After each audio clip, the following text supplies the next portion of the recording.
एक ख्वाब देखी थी। ये मैंने सुनाई उनको एक जलसे पे जाते वक्त। ये 2017 की बात है। सोते हुए ख्वाब देखा? जागते हुए ख्वाब तो देखे हुए और अल्लाह ताला उनको पूरा करे। ठीक। सोते हुए जो ड्रीम देखा, ठीक है ना, वो ये था कि हम एक जगह पे बैठे हुए हैं, इमरान खान साहब भी, और खान साहब के खिलाफ कुछ लोग 7-8 लोग हैं जो उनके खिलाफ बातें कर रहे हैं, और खान साहब के साथ ना छोटे छोटे बच्चे बैठे हुए हैं।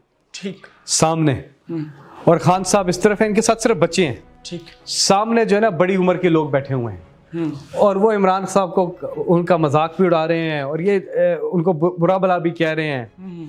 तो अचानक से ना टेलीविजन पे खबर आती है कि इलेक्शन के रिजल्ट आ गए हैं और इमरान खान साहब जो हैं वो वज़ीर आज़म पाकिस्तान।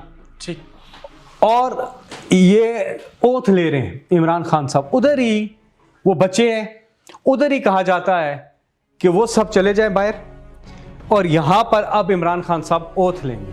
ये कब का ख्वाब है? ये 2016-17 का ख्वाब है। ठीक।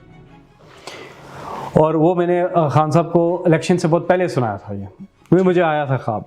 ठीक। तो मैंने कहा था कि आप वज़ीर आज़म तो बन रहे हैं इंशाल्लाह। और जो पब्लिक की जिस तरह जलसों में जिस तरह पब्लिक आई थी, ये तो धांधली हुई है, वरना ये 2/3 मेजॉरिटी इमरान खान साहब 2018 में